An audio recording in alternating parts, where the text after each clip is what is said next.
4:29 del libro de Deuteronomio.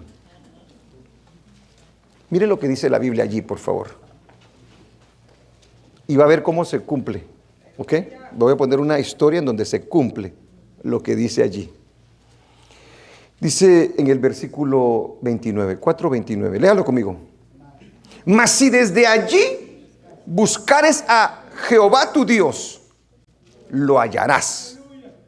Si lo buscares de todo tu corazón y de toda tu alma, dice la palabra del Señor. ¿Sí se da cuenta? O sea, y está hablando de que si al caso ellos se desviaran del camino, pecaran y estuvieran sufriendo y estuvieran lejos, si ellos verdaderamente buscaban al Señor, ellos lo iban a poder hallar.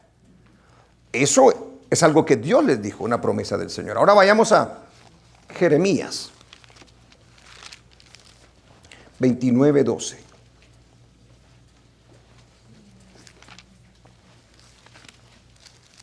Jeremías 29:12. Ahí se lo van a poner. 12 y 13 dice: entonces me invocaréis y vendréis y oraréis a mí, dice, y yo os oiré, dice. ¿Sí se da cuenta? Sigue diciendo el versículo 13. Y me buscaréis y me hallaréis, porque me buscaréis de todo vuestro corazón. Una cosa es orar solamente por orar, y otra cosa es buscar a Dios verdaderamente con todo nuestro corazón y con las mejores intenciones posibles. Amén. Puede sentarse. Aleluya. Y eso es de lo que yo le quiero hablar en esta noche. Dios contesta una oración bien intencionada. Cuando tenemos buenas intenciones, Dios va a contestar esas peticiones. Y Dios ya lo conoce desde antes que nosotros vengamos a su presencia. Porque dice, si me buscas de todo corazón, si me buscas con toda vuestra alma, entonces yo sí les voy a escuchar y yo les voy a responder. Muchos de nosotros podemos venir a Dios y hacer promesas, hacer compromisos, que haremos cierto tipo de cosas si el Señor nos responde cierto tipo de oraciones. Y a veces Dios nos da la oportunidad de poder recibir una respuesta, pero nosotros no cumplimos. Pero nosotros somos los que nos perdemos realmente la oportunidad. Porque muchas veces también no tenemos la intención nosotros de hacer lo que nosotros le decimos en oración. ¿Cuántos de nosotros de repente, cuántas personas no han dicho, Señor, si me permite llegar a los Estados Unidos, dice, yo te voy a servir con todo el corazón, dice, ¿verdad? Y le dio el Señor la oportunidad y, hermano, ¿y qué pasó? No, lo que pasa, hermano, es que mucho trabajo y usted sabe, quiero hacer mi casita, mi carrito y quiero hacer mi negocio y todo. Y total es de que lo que prometieron, a pesar de que Dios les dio la oportunidad. Otro le dice, dame un buen trabajo, Señor. Dame ese trabajo, Señor, para que entonces, Señor, yo sí pueda tener dinero, pueda venir a la iglesia, Señor. Y el Señor, ok. A veces lo permite el Señor. Pero a veces no lo permite porque sabe la intención que nosotros tenemos en nuestro corazón. Y qué triste es este tipo de cosas. Ahora, quiero hablarle de un hombre que oró al Señor y tenía buena intención de hacer la obra del Señor. Por eso yo le dije, Dios contesta una oración bien intencionada. Vayamos al libro de Nehemías, capítulo 1. Nehemías capítulo 1 y versículo 1 al 11.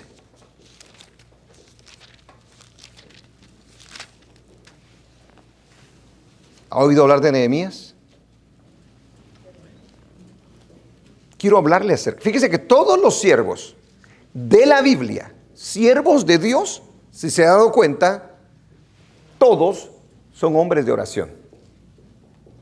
Si usted se considera un siervo de Dios, si yo me considero un siervo de Dios, tengo que ser un hombre de oración. Y para orar se requiere fe. Porque para orar, hermanos, no es fácil para esta carne. Porque nosotros honestamente pensamos que perdemos el tiempo cuando oramos. Mejor hago las cosas yo, mejor lo hago a mi manera, dice uno. Y no oramos. El no orar para el creyente es peligroso. Porque la oración es un arma letal en nuestras vidas. Y no solamente es un arma, sino que se va a dar cuenta cómo la oración abre oportunidades, abre puertas y permite que nosotros vayamos avanzando en nuestra vida espiritual para con Dios. Y si avanzamos para con Él, avanzamos también acá en la tierra. Entonces dice el capítulo 1 del libro de Nehemías. Palabras de Nehemías, hijo de Acalías. Aconteció en el mes de Quisleu, en el año 20, estando yo en Susa, capital del reino, dice él, que vino Ananí, uno de mis hermanos, con algunos varones de Judá, y les pregunté por los judíos que habían escapado, que habían quedado de la cautividad, y por Jerusalén. Hizo varias preguntas. Y me dijeron, el remanente, los que quedaron en la cautividad, allí en la provincia, están en gran mal y afrenta. Y el muro de Jerusalén derribado, y sus puertas quemadas a fuego. Cuando oí estas palabras, me senté y lloré. E hice duelo por algunos días, y ayuné y oré delante del Dios de los cielos. Ahí nos vamos a quedar, y luego vamos a seguir con la lectura. En el día de hoy, muchos podemos conocer muchas cosas que pasan a nuestro alrededor, problemas, situaciones difíciles. Y creo con todo mi corazón que Dios nos las permite escuchar, ver. Y las permite con un propósito. No solamente para comunicarnos a nosotros lo que está pasando, sino para ver qué es lo que vamos a hacer nosotros. Si estamos dispuestos a mover un dedo o si somos de aquellos que solamente escuchan y no hacen nada al respecto. Porque es fácil analizar las cosas, es fácil escudriñar muchas de las cosas que nos dicen, hablar acerca de los problemas que están a nuestro alrededor. Porque cuando nosotros vemos situaciones y problemas y todo ese tipo de cosas, siempre van a abundar los criticones, los que se quejan, los que se hacen los desentendidos. Pero hay cierto tipo de personas que siempre van a estar o van a hacer algo al respecto de aquello de lo que se les dice. Porque Dios todo el tiempo, recuérdese que nos está pasando un test, un examen. ¿Y cómo nosotros respondemos a ese examen? Las cosas pueden parecernos una locura. Que lo haga alguien que pueda, que lo haga alguien que tenga la capacidad, los recursos. Y nosotros nos quedamos solo así, ¿verdad? Pero es increíble cuando Dios pone en algunos corazones esa carga. Y Nehemías es ese hombre. ¿De qué habla el libro de Nehemías? Solo para situarlo en la historia de la que estamos hablando. Veamos el trasfondo de la historia del siervo Nehemías. El libro de Nehemías aporta información importante sobre un periodo de la historia de los judíos, el cual incluye la reconstrucción de la ciudad de Jerusalén. Ya usted leyó que Jerusalén estaba destruida, sus muros estaban caídos y sus puertas quemadas. Pero nos habla también de la renovación junto con Esdras, de la vida espiritual de los judíos para con Dios, porque en este tiempo ellos estaban regresando de la cautividad. Fíjese que me brinqué de los reyes al momento en el que el pueblo, por haber desobedecido, fue llevado cautivo por Babilonia por 70 años. Desobedecieron y no sirvieron a Dios, y eso les trajo grandes consecuencias. La vida espiritual de ellos estaba por los suelos y se encontraban en una gran ruina, según vemos nosotros al escritor Nehemías. Después de un terrible tiempo de cautiverio muy grande, la ciudad estaba en ruinas. Fíjese cómo es nuestro Dios. Nuestro Dios es exacto. Esto se lo voy a decir rápido porque no me quiero... Este no es el tema de las lecciones del día sábado. Pero fíjese de que Dios había profetizado que Israel, por su desobediencia, iba a ser llevada cautiva por el pueblo de Babilonia, y que iban a ser 70 años. Pero que luego iba a castigar a Babilonia y iba a permitir que cayera Babilonia. Y los que iban a conquistar a Babilonia iban a ser los medos persas. Recuérdese que llevan 70 años de cautividad. Los están tratando de la peor manera. Pero mire el poder de Dios.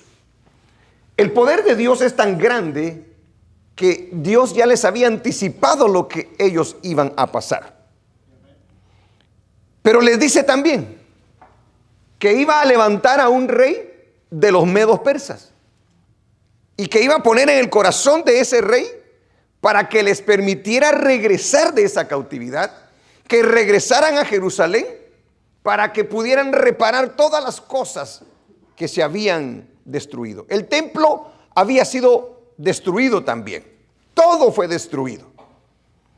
Entonces, los babilonios habían llevado cautivos a los israelitas, pero con mano poderosa, para que se cumpliera la palabra del Señor. El Señor mismo levanta a un rey llamado Ciro, para que pudieran regresar a sus tierras y reconstruyeran la ciudad. Vamos a leerlo. Vamos a leer un pedacito. En el libro de Esdras es contemporáneo de Nehemías, ¿ok? Uno se encarga de ser gobernador y de restaurar lo que es la ciudad, y Esdras se encarga del trabajo espiritual, de traerlos a una renovación espiritual al pueblo de Israel.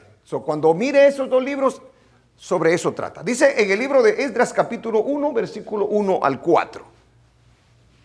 Bendito sea el nombre de nuestro Dios. ¿Qué pasó con las escrituras? En el primer año de Ciro, rey de Persia. Ahí está. Ahorita se lo va a describir la Biblia, lo que le acabo de decir yo, ¿ok? Para que se cumpliese la palabra de Jehová por boca de Jeremías, despertó Jehová el espíritu de Ciro, rey de Persia, un mundano. Porque para Dios no hay nada imposible y su palabra se va a cumplir.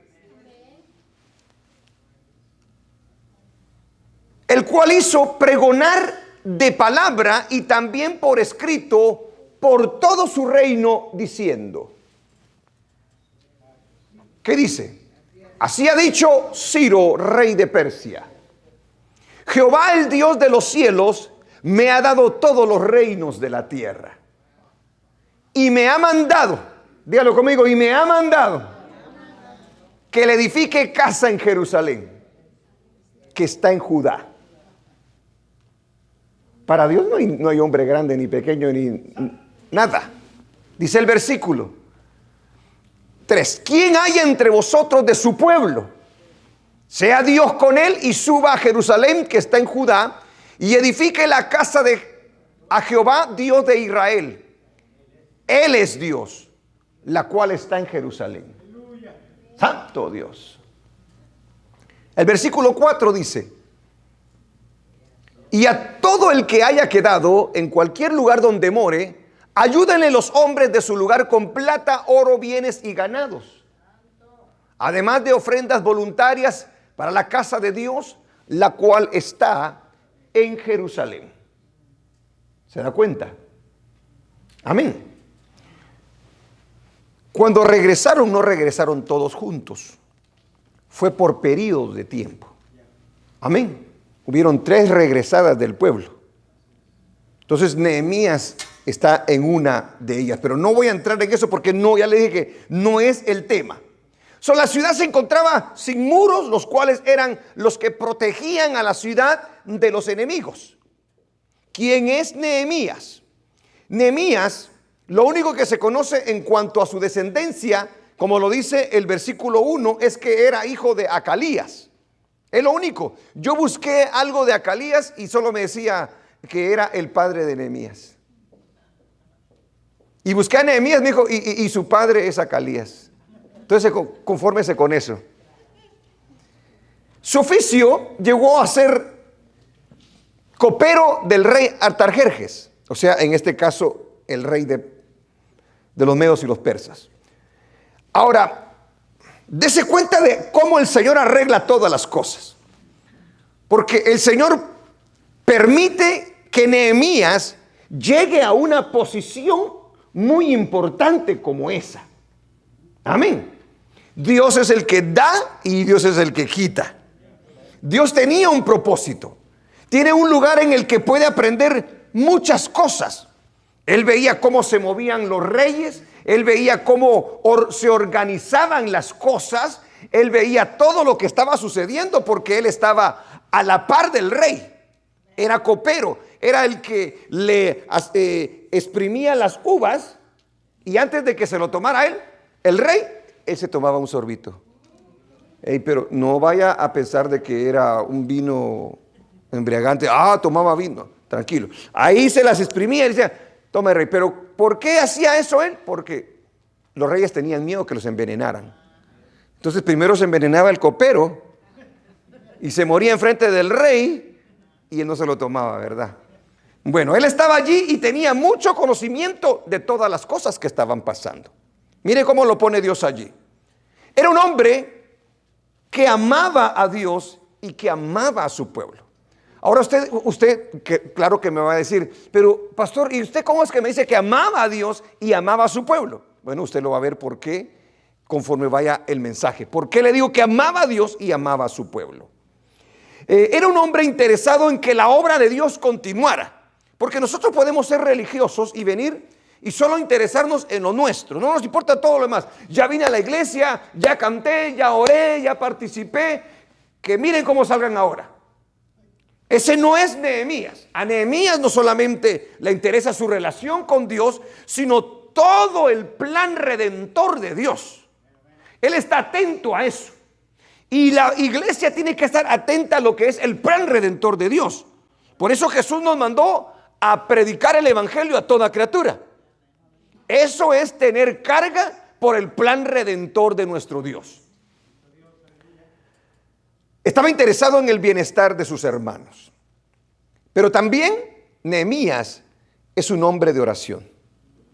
Es un hombre de oración y usted se va a dar cuenta el por qué le digo que es un hombre de oración. O sea, si oraba quiere decir que era un hombre piadoso. Era un hombre que creía en la oración. Era un hombre que había experimentado la oración y que sabía que en la oración había respuesta. Porque usted no ora porque muchas veces piensa que Dios no le puede contestar. El que ora, ora porque sabe que Dios sí contesta. Gloria a Dios. Nehemías recibe noticias de la condición de sus hermanos y de la condición en la que se encuentra Jerusalén. Yo quiero que se dé cuenta la persona de Nehemías. Él está en una posición importante. Está en una posición en la que goza de muchos deleites y de muchas comodidades. Pero no se le olvida a qué pueblo pertenece. Pero no se le olvida cuál es el plan de Dios. Pero no se le olvida que va a venir un Mesías. Y él está al tanto de ello. Él conoce la palabra del Señor. Y ahorita se lo voy a mostrar el por qué le digo que él conoce la palabra del Señor. ¿Qué es lo primero que vemos nosotros en Nehemías? Cuando él está sirviendo de copero y dice que llegan sus hermanos. Porque llegaron los hermanos a donde él estaba, parece. O andaban alrededor, no se dice exactamente. Dice, vamos a ver. Dice en el versículo 2, que vino Ananí, uno de mis hermanos, con algunos varones de Judá, y les pregunté por los judíos que habían escapado, que habían quedado de la cautividad, y por Jerusalén. El interés de Nehemías por sus hermanos es algo muy importante a tomar en cuenta. Él está bien, y uno cuando está bien puede ser de que tenga la actitud de ¿qué me importan todos los demás? Si se están muriendo, si no tienen trabajo, si está pasando esto o lo otro, a mí no me interesa porque yo estoy bien. Ese no es Nehemías. No fueron los hermanos los que vinieron a él, fue él el que fue a ellos y les preguntó. Mire el corazón de este hombre. Le preguntó por la condición de ellos. El reporte de las noticias no era nada alentador. Porque dice uno de ellos, nuestros hermanos, le dice, están en gran afrenta, le dice. Le dan una mala noticia.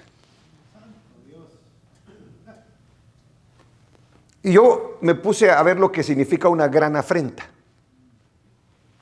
Porque no, o sea, para ponérselo de mejor manera. Afrenta significa vergüenza. Están en vergüenza. Están en deshonor. Que resulta, dice, de algún dicho o hecho como la que se sigue de la imposición de penas por ciertos delitos. Eso es una afrenta. Una afrenta es una profunda sensación de desprecio y de rechazo. Así se sentían los judíos. Así, esa es la condición de los judíos. ¿Y por qué estaban así? Por haber desobedecido. Habían regresado y les habían destruido sus casas. Las pertenencias que tenían, se las habían robado. Ellos, hermanos, estaban en una pobreza terrible. Porque eso es lo que describe. Ya le dije que son 3 grupos. Algunos le dieron, pero otros no. Estaban en una gran afrenta. Pero no solamente eso le dijeron. Le dijeron también que la ciudad estaba destruida, sus muros derribados y sus puertas quemadas. Cuando le dicen acerca de esto, le están hablando de una ciudad. ¿De qué ciudad están hablando? De Jerusalén. Amén. Ahora, ¿usted cree que Jerusalén era importante? ¿Jerusalén era importante? ¿Por qué era importante?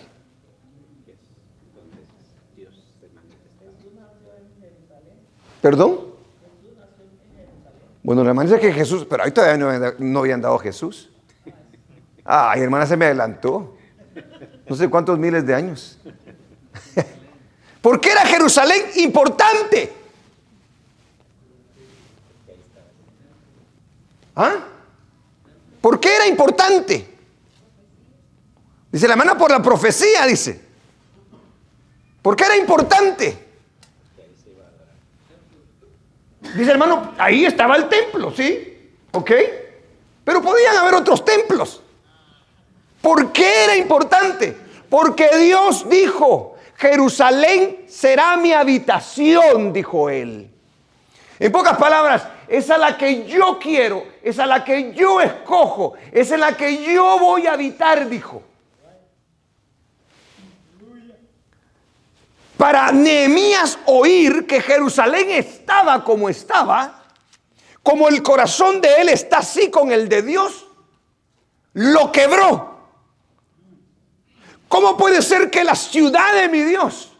Es como que usted diga que la iglesia del Señor está pero en quiebra y los hermanos están todos puras fallas. no tienen nada, se están muriendo de hambre y usted lo sepa y usted como Nehemías sea un copero que tiene todo. Y usted diga, ahí vamos a orar por ellos. Le vamos a dar una cartita para que se sientan bien. Yo quiero que por favor usted se dé cuenta de que él tiene carga por sus hermanos. Pero no solamente por sus hermanos, sino por la ciudad de Jerusalén. Porque todo lo que ama Dios, lo ama él también. Todo lo que le interesa a Dios, le interesa a Nehemías también. Alabado sea el nombre del Señor. La ciudad estaba destruida, sus muros derribados y sus puertas quemadas. Y Dios había escogido a Jerusalén como habitación. No era cualquier cosa para un siervo de Dios. Veamos dos citas bíblicas. Segunda de Crónicas 6:6. Rápido, eso solo lo vamos a ver rápido, que no es el tema, pero tiene que ver con cómo reacciona el Hijo de Dios cuando Dios le trae noticias, cuando Dios le dice, mira que está pasando esto, ¿qué vas a hacer tú? ¿Te vas a quedar con las manos cruzadas? ¿O vas a hacer una acción? A ver, ponle la cita rápido. Segunda de Crónicas 6:6. Léalo conmigo, ¿qué dice? Mas a Jerusalén he elegido para que en ella esté mi nombre. ¿Y cómo estaba en ese momento? ¿Sabe que Jerusalén iba a representar mucho también en el futuro? Y más allá, después de nuestros tiempos. Tremendo. Y el hombre tenía carga porque conocía estas escrituras. Y a David he elegido para que esté sobre mi pueblo Israel, dice. Vayamos al Salmo 132, versículo 13. Gloria a Dios. Porque Jehová ha elegido a Sión. Y cuando habla de Sión ahí, ¿sabe a qué se está refiriendo? A Jerusalén. Lea la siguiente frase, por favor. ¿Qué dice? No, léalo bien, por favor. La quiso por habitación para sí. O sea, en pocas palabras, yo voy a vivir allí con ellos. La quiso por habitación para sí. Porque hasta el día de hoy todavía Jerusalén sigue siendo peleada. Porque el diablo sabe que Dios la escogió desde aquel tiempo.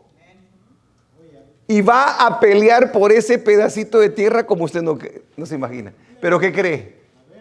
No se va a quedar con su gusto. Sigue diciendo. Este es para siempre el lugar de mi reposo. Aquí habitaré porque la he querido. ¿La quiere usted a Jerusalén? Si Él la quiere, yo también la quiero. Sigamos. Siga. Bendeciré abundantemente su provisión. A sus pobres saciaré de pan. Dice el 16. Asimismo vestiré de salvación a sus sacerdotes y sus santos darán voces de júbilo. Allí haré retoñar el poder de David. He dispuesto lámpara a mi ungido, dice. ¿Sí se da cuenta? 18. A sus enemigos vestiré de confusión, mas sobre él florecerá su corona. La situación que estaba pasando Jerusalén y sus hermanos hizo que Nehemías se sintiera profundamente agobiado. Yo me pregunto, nosotros cómo recibimos noticias cuando el Señor nos permite conocer cosas acerca de sus hijos, acerca de su iglesia, acerca de las necesidades. ¿Cuál es nuestra actitud? ¿Qué empezamos a hacer nosotros ante semejantes situaciones? Porque aquí le llega a Nehemías en un momento muy importante de su vida, podríamos decir, porque él se encontraba cómodo. Sin embargo, él siente el dolor que estaba pasando su pueblo. Ahora se pudo quedar solamente en dolor. Lo que le habían descrito no era nada bonito, no era nada fácil. Era una situación muy crítica, exactamente, casi imposible de remediar humanamente hablando. La pregunta es esta: ¿qué hace Nehemías al respecto? El hombre está triste, el hombre. Dice que llegó al punto de guardar luto, dice, por la condición en la que se encontraban ellos. Pregunto entonces, ¿amaba Nehemías a Dios? ¿Amaba a su pueblo? ¿Amaba a Jerusalén? Pero si alguien ama algo, hace algo al respecto. ¿Qué tanto le importaba a Nehemías el reporte de la condición de sus hermanos y Jerusalén? ¿Qué tanto le importaba? ¿Qué tan importante era? ¿Qué iba a hacer él ante semejante noticia? Porque la Jerusalén que antes había visto la gloria del Señor, en la cual David había danzado, ahora es un lugar, hermano, no de alabanza. Ahora no es un lugar de gloria. Ahora es un lugar de vergüenza y de reproche. Los seres humanos hemos sido creados para alabar y glorificar el nombre del Señor, bendecir su nombre, vivir una vida digna, con honor. Sin embargo, el diablo, hermano, ha hecho un trabajo terrible. Y hay mucha gente que está destruida, que está acabada. Y pareciera ser que es imposible sacarla de la condición en la que se encuentran, porque el diablo los ha destruido por completo. Y nosotros lo vemos y decimos, ajá, ok. Y no hacemos nada al respecto muchas veces. Pobrecito, ojalá Dios le ayude. No podemos seguir teniendo esa actitud nosotros ante lo que Dios nos muestra, porque nos está poniendo carga para ver qué es lo que hacemos nosotros. En el Salmo 79, 1 al 4, recuérdese lo que le acabo de describir de Jerusalén. Era un lugar de alabanza, era un lugar de gloria, era un lugar tremendo. Y dice el Salmo, ahí describe el salmista cómo estaba la ciudad. Oh Dios, vinieron las naciones a tu heredad, han profanado tu santo templo, redujeron a Jerusalén a escombros. Mire lo que dice: dieron los cuerpos de tus siervos por comida a las aves de los cielos, la carne de tus santos a las bestias de la tierra. Terrible, ¿va? Dice el versículo 3, derramaron su sangre como agua en los alrededores de Jerusalén, y no hubo quien los enterrase. Dice el versículo 4, somos afrentados de nuestros vecinos, escarnecidos y burlados de los que están a nuestros alrededores. Esa es una descripción de cómo se encontraba Jerusalén. Se lo hacen saber a Nehemías. ¿Qué iba a hacer Nehemías? ¿Cómo reacciona Nehemías entonces ante semejante noticia? ¿Se queja Nehemías, hermano? ¿Se queja Nehemías? No se quejó. Se revuelven, ay, pobrecitos, ay, a ver qué pasa. No hace la autocompasión por ellos en el sufrimiento que ellos están pasando. ¿Qué hizo Nehemías? Empezó a actuar. Pero lo primero que hace es lo que todo ser humano hace, ¿verdad? Se pone a llorar. Le duele en su corazón. Hace duelo por sus hermanos y dice, y por la ciudad, Dios mío, dice. Está meditando el hombre, está sufriendo el hombre por la condición. Yo creo que nosotros tenemos que tener ese tipo de actitud ante las almas perdidas, que están destruidas, que son puros escombros, que tratan de defenderse pero no lo pueden hacer porque no tienen muros a sus alrededores. A nosotros nos cubre el Señor. Él es nuestra protección.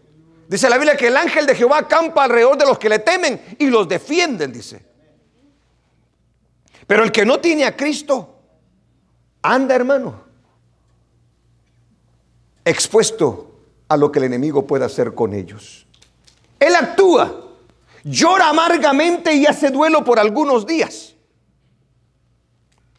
pero también ayuna y ora. ¿Cierto? A muchos no nos gusta ni la oración, mucho menos el ayuno, porque no nos gusta ayunar. Bueno, yo generalicé, perdón si de repente usted se ayuna, ¿verdad? Perdón. Algunos no ayunan. Ahorita no van a ver ningún amén. Otros ayunan. Así a lo lejos, ¿verdad? Un amencito así todo flojito, ¿verdad? Parece ser que el ayuno es importante. En el Antiguo Testamento el ayuno era importante. En el Nuevo Testamento muchos dicen, ya no se debe de ayunar. Claro que se debe de ayunar. Un ayuno fortalece. No, hermano, se siente bien débil de usted, ¿verdad? Sí, carnalmente se siente usted débil, pero espiritualmente se siente fuerte.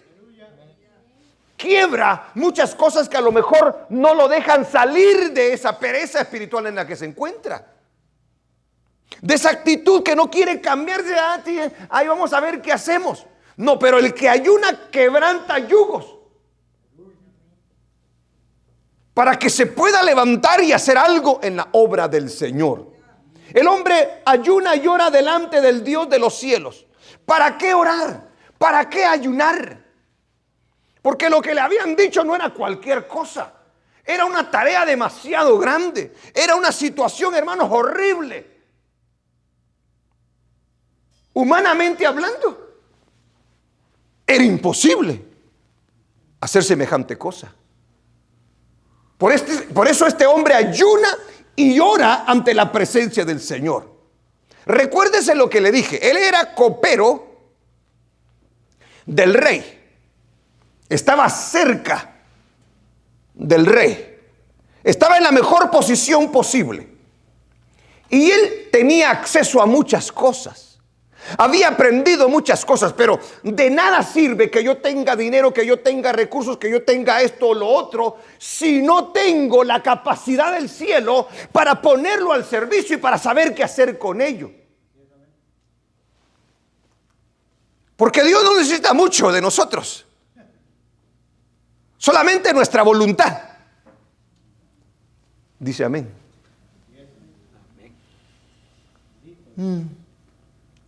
Cuando llamó a Moisés, le dijo, a ver, Moisés, viene para acá. ¿Cuánto dinero tenés? Porque te voy a mandar a Egipto y tenés que tener mucho dinero. No. A ver, ¿cuántos caballos? Porque vamos a pelear contra ellos y yo quiero que vos pelees. Le dijo así. ¿Verdad que no le dijo así? ¿Qué tanta sabiduría tenés? Mostrame qué tanta sabiduría tenés. No le preguntó nada de eso. Y qué lindo que el Señor lo llama cuando estaba más que todo quebrado Moisés. No tenía nada Moisés. Vení. ¿Qué tenés en la mano? Un palo viejo, Señor. Un bastón tenía el hombre. A ver, tíralo ahí, por favor. Y que lo tira. Mire, el bastón en las manos de Moisés es un palo, ¿cierto? No tiene. Pero cuando Dios le dice y Dios pone su mano, el bastón se puede convertir en lo que a él le place. Amén. ¿Qué tenía? Dígame, ¿cómo llegó a Faraón? ¿Con qué llegó? Con nada. Humanamente hablando no llegó con nada, pero llegó con la presencia del Señor. El hombre se recuerda que no quería ir, porque sabía a quién se estaba enfrentando. Por eso era importante para Nehemías, porque desde que se lo dijeron, Dios levanta el corazón de Nehemías y dice, hay que hacer algo, dice. ¿Cómo es que nadie ha hecho nada? Pero si me lo trajiste a mí, Señor, por algo me lo trajiste. Si yo ahora tengo conocimiento de eso, es porque algo tengo que hacer, Señor. A veces uno mira a una persona y dice, que otro le hable del Señor, dice uno. ¿Verdad que sí? No, yo no le voy a hablar. ¿Y dónde están los Nehemías? Porque una vez le hablé, ya lo hace responsable a esa persona. No, que no se nos vaya la oportunidad. Ya si no quiere recibir a Cristo, pues es problema de ellos, ¿verdad? Pero usted va a seguir echándole muchas ganas en el nombre del Señor. ¿Para qué orar? ¿Para qué ayunar? Él dice, ok, tengo que orar, tengo que ayunar y tengo estas cosas. Señor, voy a buscar tu rostro. Y cuando nosotros vemos que él busca el rostro del Señor, no lo buscó una vez, yo quiero que lo sepa. Lo buscó por varios días y por varias semanas al Señor. O sea que el hombre se mete con Dios y empieza a capacitarse. Le empieza a decir, me imagino, Señor, porque esa parte que yo le estoy diciendo no la dice. Le voy a mostrar la oración que hace él. Pero se imagina todos los días buscando el rostro del Señor. Porque tenía un propósito. Desde que oyó lo que Dios le había hecho conocer. Recurrió a todos sus recursos de conocimiento, de experiencia y de organización. Porque el hombre era un hombre bien capacitado. Sin embargo, nada de eso iba a funcionar si Dios no iba con él. Ahora pregunto, ¿eran buenas las intenciones de Nehemías, sí o no? Al buscar al Señor. Porque él podía ver lo que estaba pasando y él quería hacer algo al respecto. Él se encontraba en la posición privilegiada. Ahora, él se encontraba cómodo. Si usted hubiera sido Nehemías, imagínese que usted hubiera sido Nehemías y le traen esa noticia, ¿qué reacción hubiéramos tomado nosotros ante semejante noticia? ¿Se hubiera levantado usted?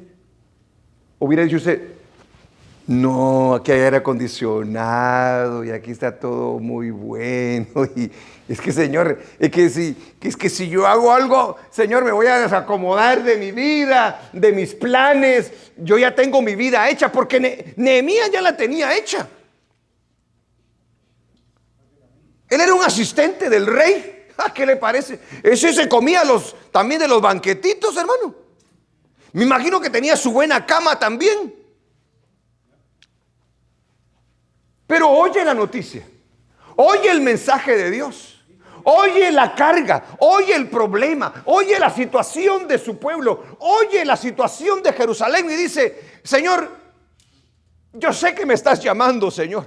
Yo sé que debo de hacer algo. Yo no me puedo quedar, Señor, solamente así. Pero ¿sabes qué? No sé cómo hacerlo. Voy a orar y voy a ayunar, Señor.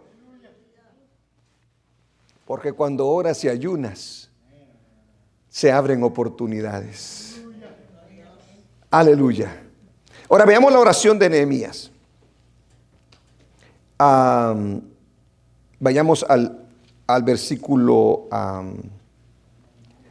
quiero ver, 5. Nos muestra una oración cortita. Él oró más, pero yo solamente le puedo hablar de lo que él dijo, de la oración que él hace. Y me imagino que esa oración es la que resume todo lo que él estaba pidiendo todo el tiempo. A veces yo le he dicho que no es tanto una oración, no tiene que ser tan teológica, tan perfecta como de repente usted, me gustaría orar como el pastor.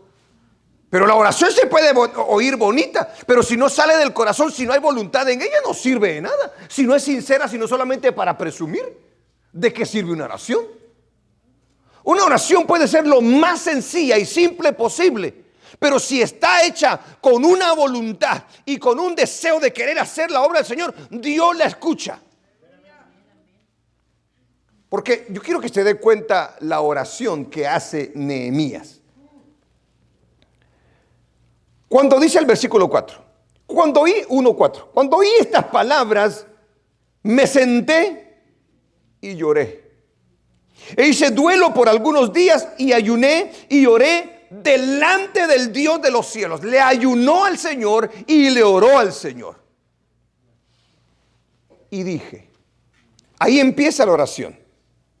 Y dije, te ruego, oh Jehová, Dios de los cielos, fuerte, grande y temible. ¿Qué es lo primero que hace Nehemías en su oración? ¿Qué es lo primero que hace? Alabar el nombre de Dios. Reconocer al Dios que Él sirve. Él le da gloria, Él le da poder, Él le da majestad. Él lo reconoce. Así empieza su oración, con una alabanza. A veces nosotros somos solo pidones y pidones y pidones. No le damos gloria, no le damos honra. Si algo le tenemos que dar nosotros es alabanza a nuestro Dios. Tenemos muchas razones para hacerlo, hermanos. Y es la primera cosa que hace Él es exaltar el nombre de Dios Todopoderoso, porque le dice, Dios de los cielos, le dice, Dios fuerte, Dios grande y Dios temible, dice la palabra del Señor. ¿Qué otra cosa hace en su oración? La segunda cosa que hace Nehemías en la oración es que le recuerda a Dios su fidelidad. ¿Cuántos saben que Dios es fiel? Dios es fiel, iglesia. Mire, lo fue en el pasado y lo va a hacer el día de hoy también. Dios no nos va a fallar a nosotros, hermano. Y Él le recuerda la fidelidad a Dios. ¿De qué? De sus pactos. Le dice, ok, Señor, cuando tú haces pactos, Señor, tú los hiciste con nosotros y tú los cumples, Señor. Como quien dice, Señor, esto que está pasando tiene que ver con tus pactos. Esto que acaba, Señor, que estoy a punto de hacer, Señor, tiene que ver con tus promesas, Señor. Se lo recuerda el Señor. Porque parece ser que al Señor se le olvida. No, a Él no se le olvida.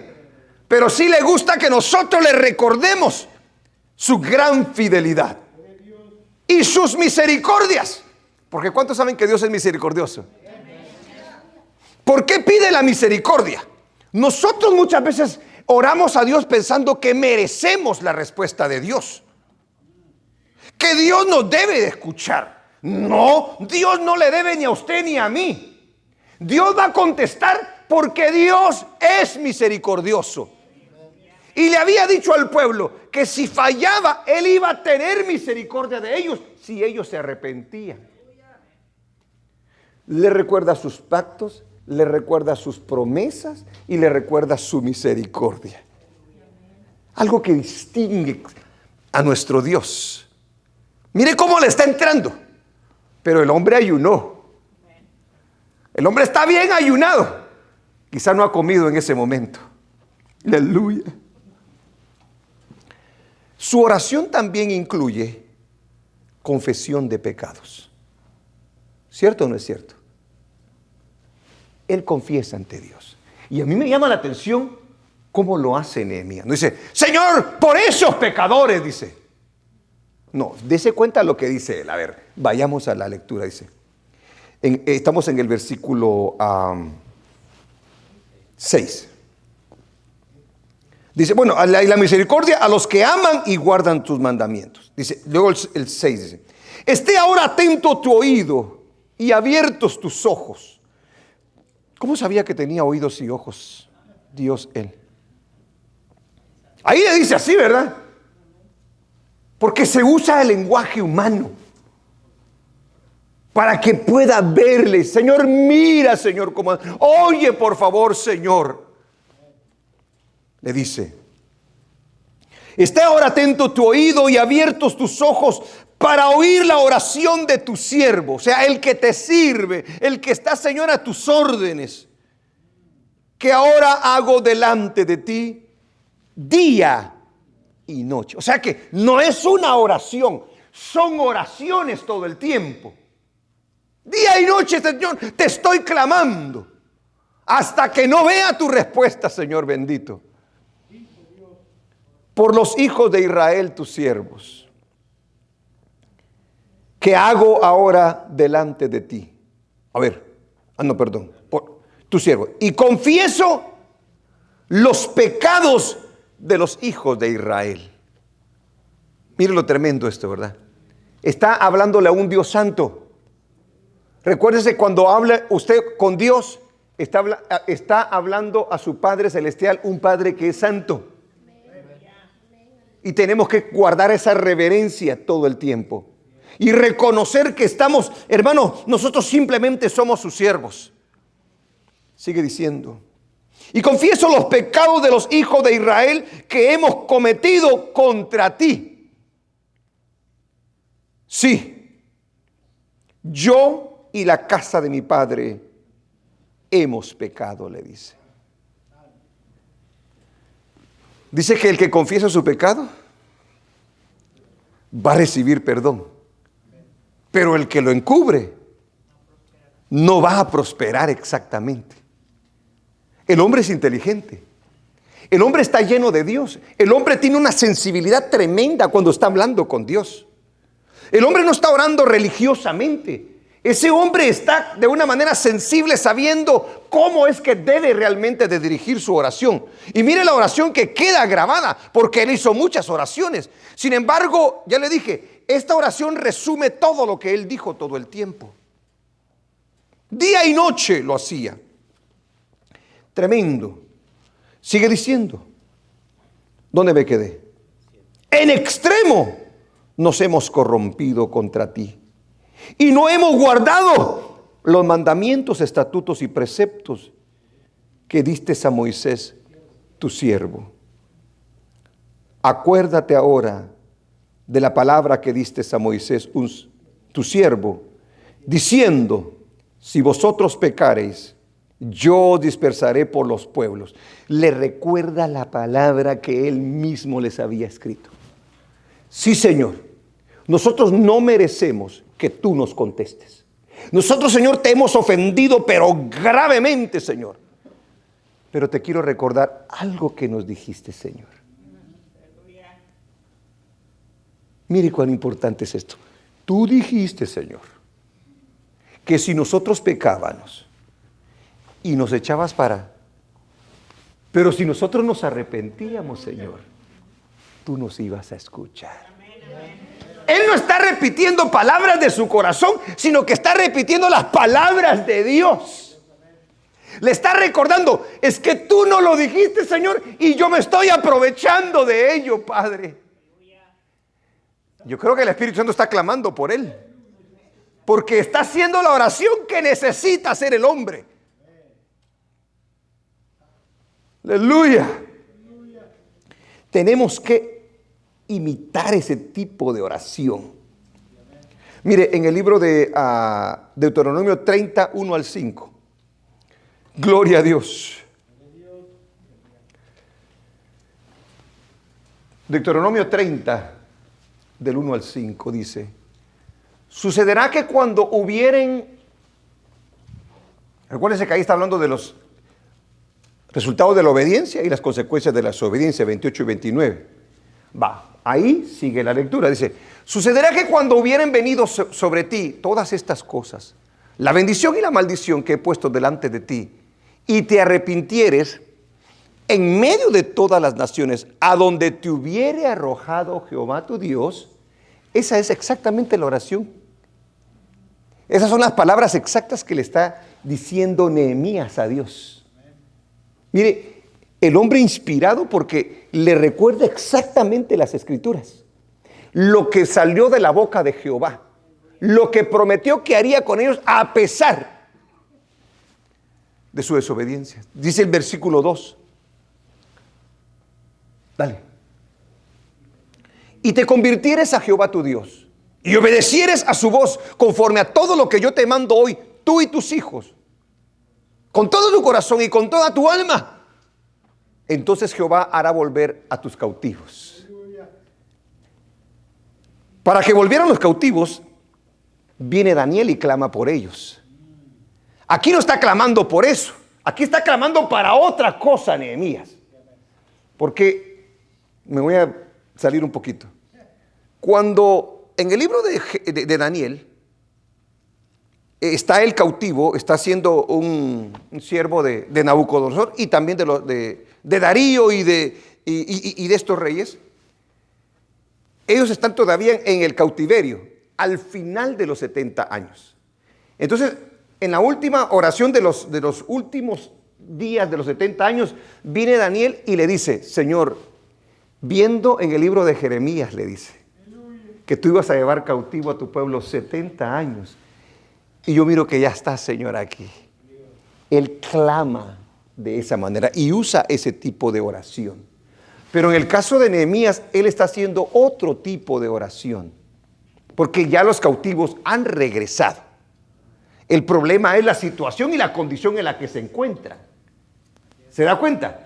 Uno clama para que regresen los cautivos y el otro clama para que pueda haber un cambio en la situación en la que se encuentran. Sigue diciendo: entonces Jehová hará volver a tus cautivos y tendrá misericordia de ti, y volverá a recogerte de entre todos los pueblos a donde te hubiere esparcido Jehová tu Dios. Sigamos hasta el 5. Aun cuando tus desterrados estuvieren en las partes más lejanas que hay debajo del cielo, de allí te recogerá Jehová tu Dios, y de allá te tomará, dice.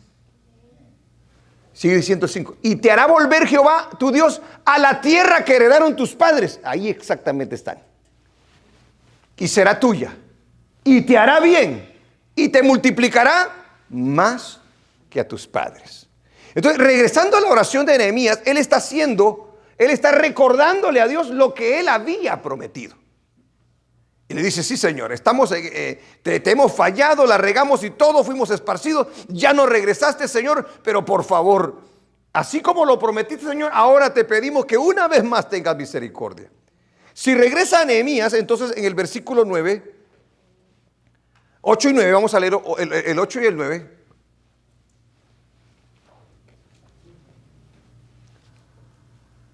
Le dice: acuérdate ahora de la palabra que diste a Moisés tu siervo, Deuteronomio, diciendo: si vosotros pecareis, yo os dispersaré por los pueblos. El 9. Ahora mire cómo lo resume él todo aquello que acabamos de leer en el libro del 1 al 5 de Nehemías, de Deuteronomio. Pero si os volviereis a mí y guardareis mis mandamientos y los pusiereis por obra, aunque vuestra dispersión fuere hasta el extremo de los cielos, de allí os recogeré y os traeré el lugar que escogí para hacer habitar allí mi nombre. ¿Sabía orar Nehemías? Fue extensa su oración, porque ahí ya casi está terminando la oración de Nehemías. Pero mire las palabras precisas que dice. El hombre está siendo guiado de una manera tremenda por el Espíritu Santo. Gloria a Dios. Ahora, a ella le dijo de que los perdonara, porque esa era la promesa. Ahora, ¿qué es lo otro que le pide Nehemías ahora a Dios? Ahora mire lo que le pide. Después de haberle dicho todo lo que le dijo, mire cómo le entra el Señor. Vayamos al versículo 10. Sí, 10. Ellos pues son tus siervos y tu pueblo, le dice, los cuales redimiste con tu gran poder y con tu mano poderosa. O sea, lo hiciste porque tienes un propósito con ellos. Les diste una promesa que de ellos vendría el Mesías. Yo se lo estoy agregando todo porque en esas palabras está exactamente eso. Dice el versículo 11. Te ruego, oh Jehová, esté ahora atento tu oído a la oración de tu siervo y a la oración de tus siervos, quienes desean reverenciar tu nombre. ¿Qué quería Nehemías hacer? ¿Qué quería Nehemías hacer? Reverenciar el nombre del Señor. Porque como estaban en una condición tremenda. Pero si el Señor se glorificaba, quien iba a ser reverenciado iba a ser el Señor. Se iba a respetar el nombre de Dios. Se iba a engrandecer el nombre de Dios. Ese es el objetivo de Nehemías cuando viene en búsqueda del Señor. Dice: Señor, ¿sabes que yo quiero ir a hacer la obra, a ayudar a mis hermanos y a restaurar a Jerusalén? Yo lo quiero hacer, Señor, porque ¿sabes con qué propósito lo quiero hacer? Porque lo que pasa es que yo quiero serme rico, Señor. Yo quiero comprar terrenos y todo. No, dijo, para reverenciar. Él amaba a Dios. Él respetaba a Dios. A él le interesaban los planes del Señor. Todo lo que era de Dios. Porque fíjese lo que está haciendo ese hombre es decir: ayúdame, Señor, porque quiero engrandecerte, ¿verdad? Pero en esa oración está implicado su comodidad, su sacrificio, todo lo de él. La intención de Nehemías es muy buena. Ahora, usted sabe que Dios la conocía, ¿verdad?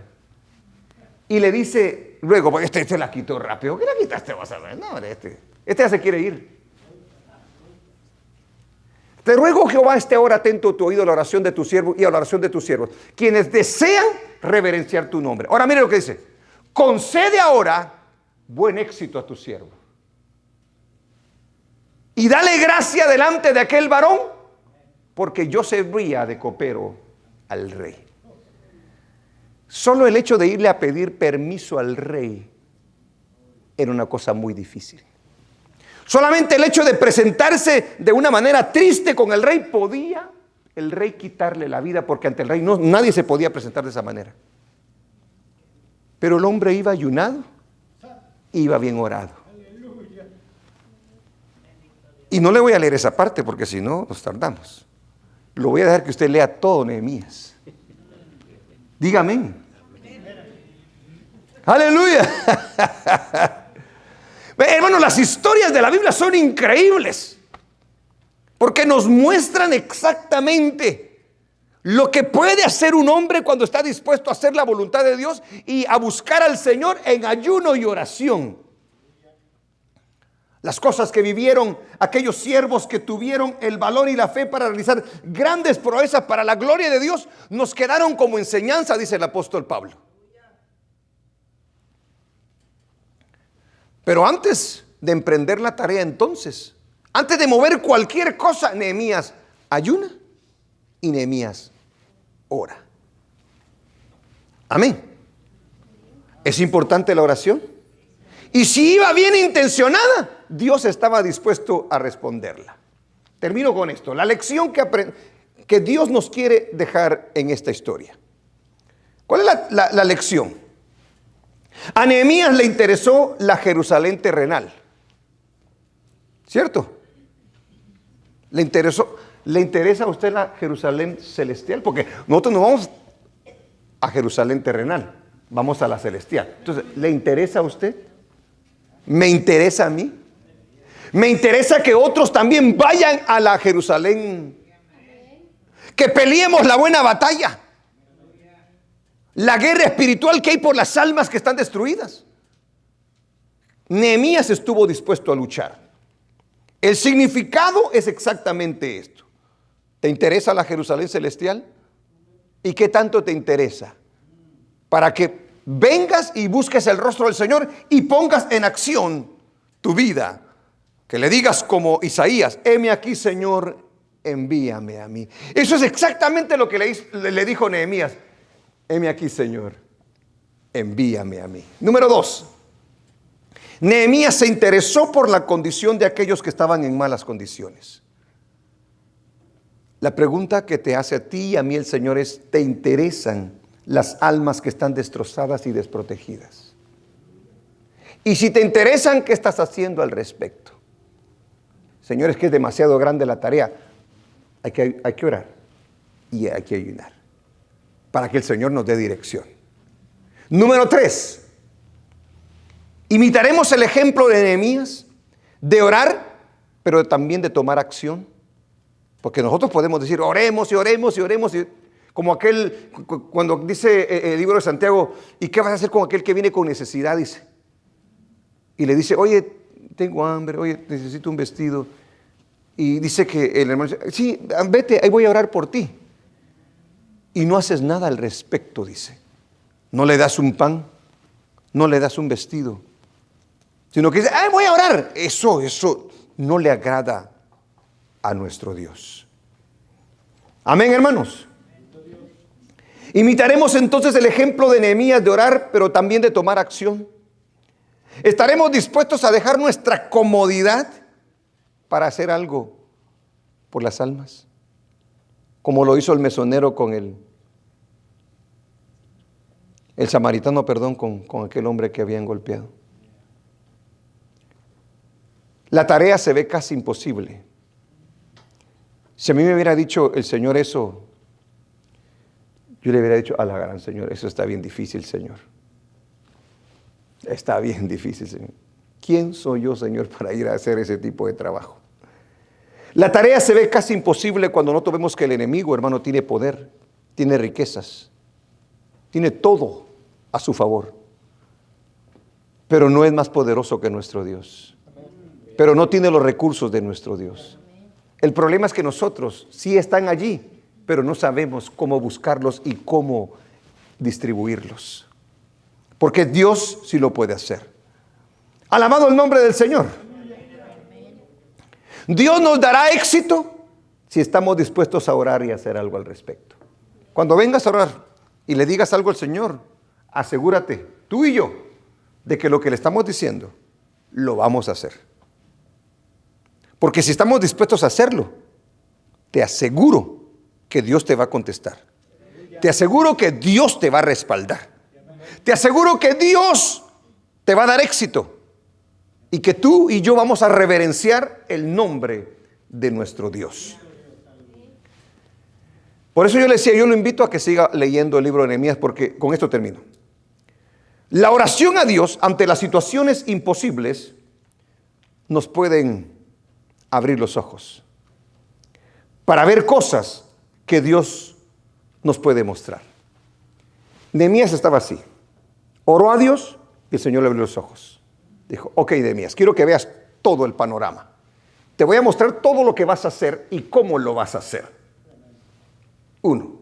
Número 2, la oración nos puede abrir oportunidades para que se abra el camino al éxito.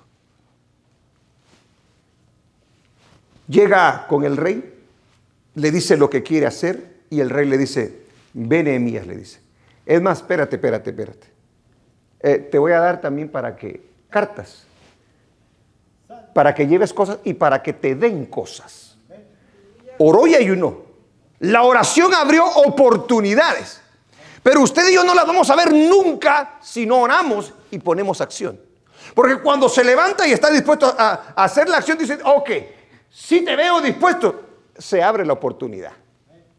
Pero si no tienes la buena intención, no la das. ¿Para qué te la va a mostrar a ti y a mí?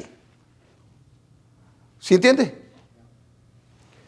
La oración puede hacer que Dios nos provea recursos necesarios que no podríamos obtener por nuestra propia cuenta. Es increíble cómo el Señor provee. Y mire, y este edificio es una muestra de eso. Si había una buena intención de querer hacer la obra del Señor, si tenía carga por las almas, por enseñar a las almas, el Señor, si lo quieres hacer, vamos pues. Pero ¿cuánto dinero tienes, Luis de la Cruz? Ni quinto, Señor. Bueno, yo tengo todo, dijo. Hermanos, aquí hay muchos que fueron testigos de cómo el Señor abrió puertas, de cómo el Señor abrió oportunidades, de cómo el Señor dio recursos. Y el día de hoy usted y yo lo disfrutamos. Aleluya, gloria al nombre del Señor. Amén. La oración nos hace contar con el favor de las personas. Aleluya. ¿Cuántas cosas pueden pasar si estamos dispuestos a orar y a poner acción en aquello con lo que el Señor nos está mostrando? Nuestra vida va a cambiar por completo. No vas a ser el mismo. Amén, iglesia. Amén. Dele un aplauso a nuestro Dios. Aleluya. Gloria a Dios.